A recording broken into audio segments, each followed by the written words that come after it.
Que se passe-t-il au moment exact où Shaitan murmure ton nom? Et si tu penses que ces ruses sont évidentes, tu es sur le point de découvrir quelque chose qui changera complètement la façon dont tu vois chaque pensée qui entre dans ton esprit. Shaitan vient rarement avec du feu et des cornes, il vient avec des murmures. Et ces murmures grandissent étape par étape, niveau par niveau, jusqu'à ce que tu te reconnaisses à peine. Voici les 7 niveaux des ruses de Shaitan auxquels chaque musulman fait face. Crois-moi, d'ici la fin de cette vidéo, tu ne penseras plus jamais à tes pensées de la même manière. Niveau 1. La distraction dans la salate. Pense à ta dernière prière. Peux-tu t'en souvenir? Ou est-ce que ton esprit a vagabondé vers le travail, vers les problèmes, vers cette conversation d'hier? Le premier niveau de Shaitan est la distraction. Et ça marche. Le prophète, paix sur lui, a dit que Shaitan vient pendant la prière et y vole l'attention, jusqu'à ce que tu ne saches plus si tu as prié 3 ou 4 rakas. C'est dans Bukhari et Muslim.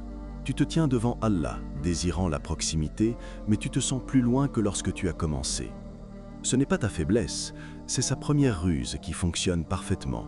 Parce qu'une prière sans présence est un corps qui fait des mouvements alors que le cœur reste absent.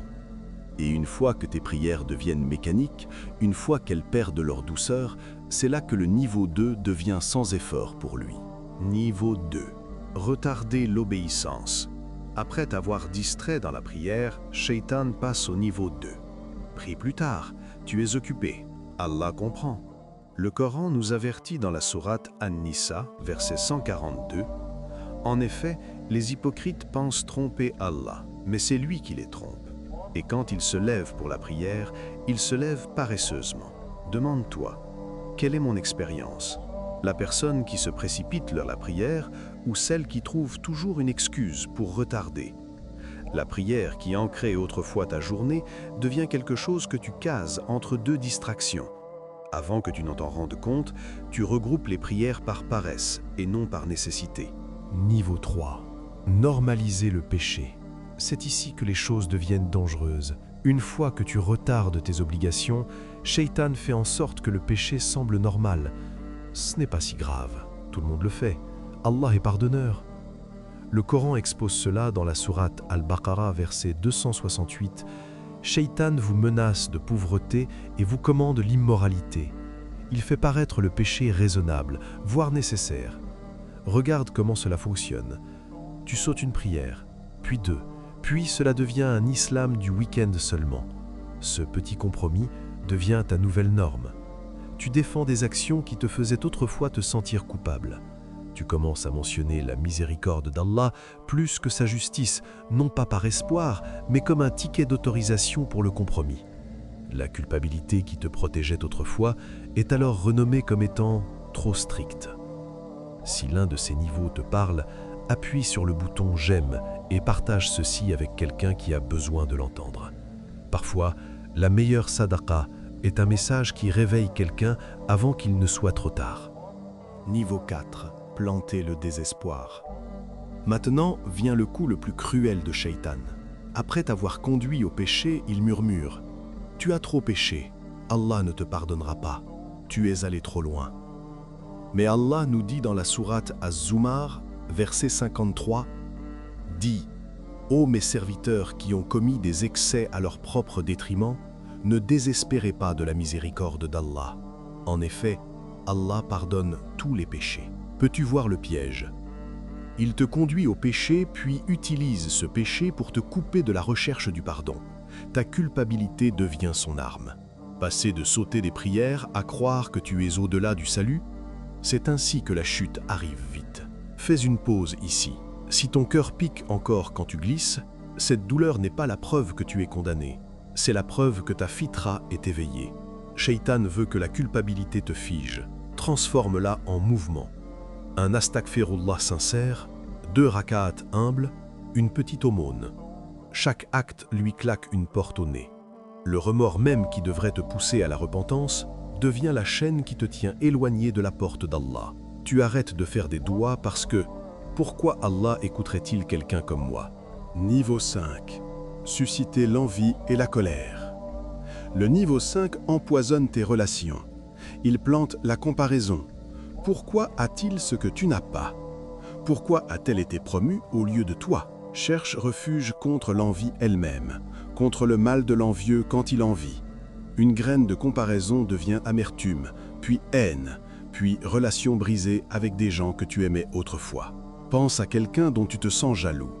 Ce sentiment a été soigneusement planté et arrosé par des murmures que tu pensais être tes propres pensées. Les amitiés s'effondrent, les liens familiaux s'affaiblissent, tout cela parce que tu es en compétition avec les autres serviteurs d'Allah au lieu de ton propre nafs. Ce qui a commencé comme une comparaison devient un ressentiment total. Niveau 6. Remplacer l'espoir par le doute. Ce niveau est subtil parce que Shaitan n'attaque pas ta foi directement. Il attaque ton espoir. Pourquoi faire des doigts? Est-ce qu'Allah écoute vraiment? Regarde ta vie. Où est son aide? Mais Allah nous dit dans la sourate Al-Baqarah, verset 186, « Et quand mes serviteurs t'interrogent à mon sujet, alors je suis proche. Je réponds à l'appel de celui qui m'invoque quand il m'invoque. » Le doute coupe la corde de l'espoir. Sans espoir, tu arrêtes d'essayer, tu arrêtes de prier, tu arrêtes de croire que le changement est possible. Tes doigts deviennent mécaniques, des rituels vides que tu accomplis sans attente. Et l'ironie tragique, ce doute sur la bienveillance d'Allah est exactement ce qui t'empêche de courir vers lui, le seul qui peut te guérir. Niveau 7. Désespoir total et rébellion. La fin de partie de Shaitan. Couper ton lien avec Allah complètement. Si Allah s'en souciait vraiment, il ne te laisserait pas souffrir. Si l'islam était vrai, ta vie serait meilleure.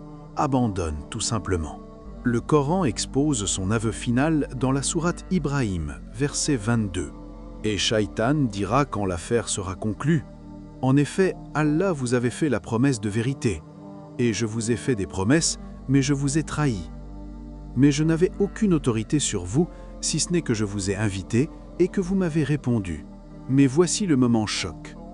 Si tu t'inquiètes encore pour ta foi, cela signifie que tu as déjà vaincu la dernière ruse de Shaitan.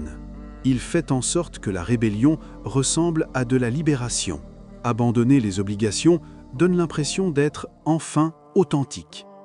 Mais comme le verset le révèle, au jour du jugement, Shaitan admettra qu'il n'avait aucun pouvoir réel. Tu as toujours eu le choix.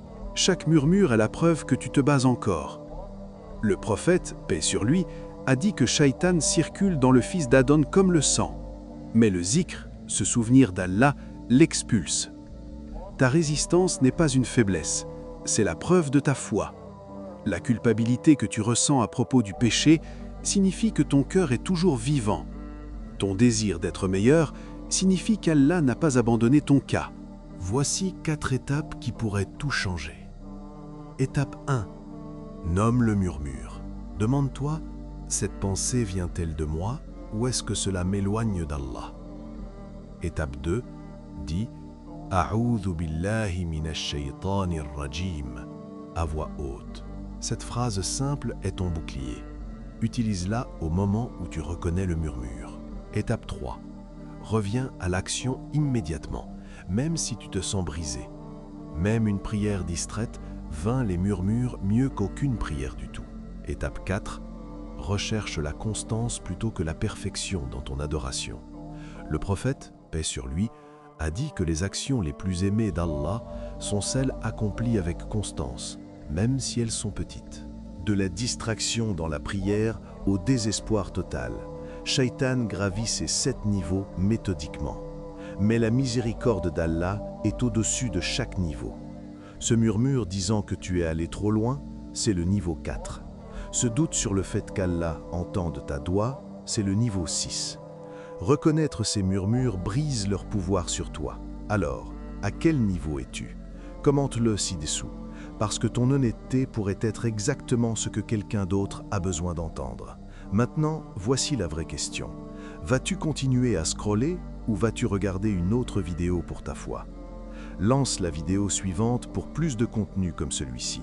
Et n'oublie pas de liker la vidéo et de t'abonner pour approfondir tes connaissances islamiques. Tiens bon à la corde d'Allah. Aucun murmure, aussi convaincant soit-il, ne peut la couper. À la prochaine. Assalamu alaikum.